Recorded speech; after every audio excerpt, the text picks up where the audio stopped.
బంగారు వర్ణంతో విరాజిల్లుతోంది స్వర్ణ మహాలక్ష్మి తల్లి. ఒక్కసారి మనఃపూర్వకంగా హిరణ్యవర్ణాం హరిణీం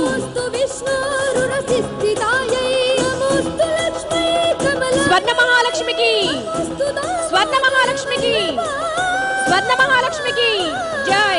మహాదేవ్యై చ విద్మహే విష్ణుపత్యై చ ధీమహి తన్నో లక్ష్మి ప్రచోదయాత్ అంటూ ఆ స్వర్ణ మహాలక్ష్మి ఇక నుంచి ఈ కోటి దీపోత్సవ ప్రాంగణంలో మనకు అనుగ్రహం ఇవ్వనున్నారు. వేలూరు శ్రీ స్వర్ణ మహాలక్ష్మీదేవి అమ్మవారికి మనస్ఫూర్తిగా ఒక్కసారి నమస్కారం చేసుకుందాం. మన కార్యక్రమాలు ఇక ప్రారంభించుకుందాం.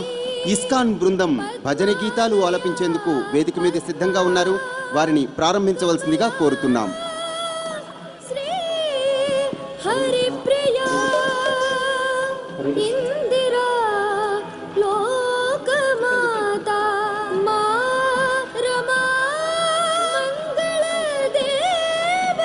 మన భరత భూమి, వేద భూమి, పుణ్యభూమి, కర్మభూమి, తపోభూమి.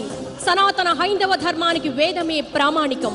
చతుర్వేదాలలో సమస్త దేవతలను అద్భుతంగా వర్ణించే మంత్రాలు, సూక్తాలు నిక్షిప్తమై ఉన్నాయి. ఆ క్రమంలోనే ఓ ప్రత్యేకమైన మంత్రం శ్రీ మహాలక్ష్మిని అపూర్వమైన రీతిలో వర్ణించబడింది. అదే మహిమాన్వితమైన శ్రీ సూక్తం. శ్రీ సూక్తంలోని ప్రథమ పాదంలో హిరణ్యవర్ణాం హరిణీం అని శ్రీ మహాలక్ష్మిని ప్రస్తుతించబడింది. బంగారు తేజస్సుతో దేదీప్యమైన కాంతులతో విరాజిల్లుతోన్న అమ్మవారు బంగారు చంద్రబింబంలా మెరిసిపోతున్నట్లు కీర్తింపబడి ఉంది. బంగారం అంటే కేవలం లోహం మాత్రమే కాదు, స్వర్ణానికి గల విశిష్టమైన గుణం వెలుగు అని భావిస్తారు. వెలుగు జ్ఞానస్వరూపానికి ప్రతీక. మనలోని అజ్ఞాన అంధకారాన్ని తొలగించి జ్ఞానమనే వెలుగును ప్రసాదించే జ్యోతిస్వరూపమే స్వర్ణలక్ష్మి. ప్రాచీన కాలంలో శ్రీ మహాలక్ష్మి స్వర్ణ ప్రతిమను జ్ఞానులు, మహర్షులు, సిద్ధపురుషులు, తపస్సంపన్నులు మాత్రమే తమ కఠోర సాధనల ద్వారా దర్శింపగలిగేవారు. కానీ సామాన్యులకు ఆ దర్శనం అసాధ్యమే. ఆ అసాధ్యాన్ని సుసాధ్యం చేసిన దయా సింధువు మన శ్రీ నారాయణి అమ్మవారు. రాజాధిరాజులకైనా, మహాయోగి పుంగవులకైనా, సామాన్యులకైనా లక్ష్మీ కటాక్షం కావాలి. అందుకే సాక్షాత్తు శ్రీ మహావిష్ణువు లక్ష్మీదేవిని తన వక్షస్థలంలో పదిలంగా భద్రపరుచుకున్నారు. ఎన్నో జన్మల కఠినమైన తపస్సు, జప తపాదుల వలన మాత్రమే అమ్మవారు సాక్షాత్కరిస్తారు. మరి ఏమీ తెలియని, చేయలేని మన వంటి సామాన్య జనానికి గొప్ప వరాన్ని స్వలక్ష్మి ఆరాధన ద్వారా అత్యంత సులభంగా అమ్మ అనుగ్రహాన్ని ప్రసాదిస్తున్నారు శ్రీశక్తి అమ్మ.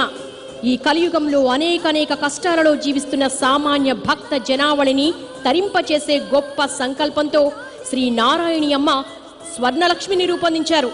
స్వర్ణలక్ష్మి విగ్రహ ఆరాధన, అభిషేకం చేసే మహద్భాగ్యం ఈ కోటి దీపోత్సవ వేదిక మీద మనకు కలగబోతోంది.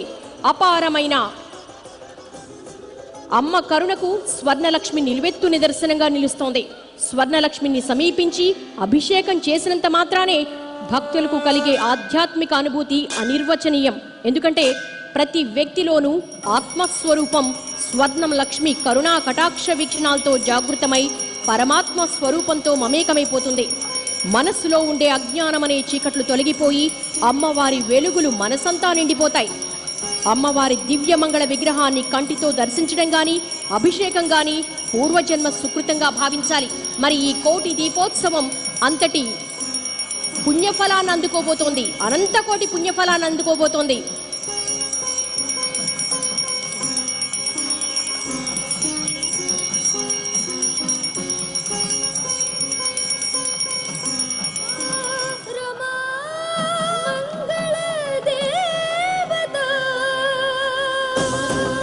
మరొక్కసారి భక్తులంతా వేలూరు శ్రీపురం స్వర్ణ మహాలక్ష్మికి, వేలూరు స్వర్ణ మహాలక్ష్మికి, వేలూరు శ్రీపురం స్వర్ణ మహాలక్ష్మికి.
లక్ష్మీ పద్మాలయా పద్మా కమలా శ్రీ హరిప్రియా ఇందిరా లోకమాతా పరమ పవిత్రమైన కార్తీక మాస పుణ్యకాలంలో మహావైభవంగా వేంచేసిన స్వర్ణలక్ష్మి అమ్మవారి అనుగ్రహానికి పాత్రులవుదాం. సకల శుభాలను ప్రసాదించే అమ్మ కటాక్షాన్ని పొందుదాం. శ్రీపురం స్వర్ణ మహాలక్ష్మి అమ్మవారు ఇక్కడే వేంచేసి ఉంటారు.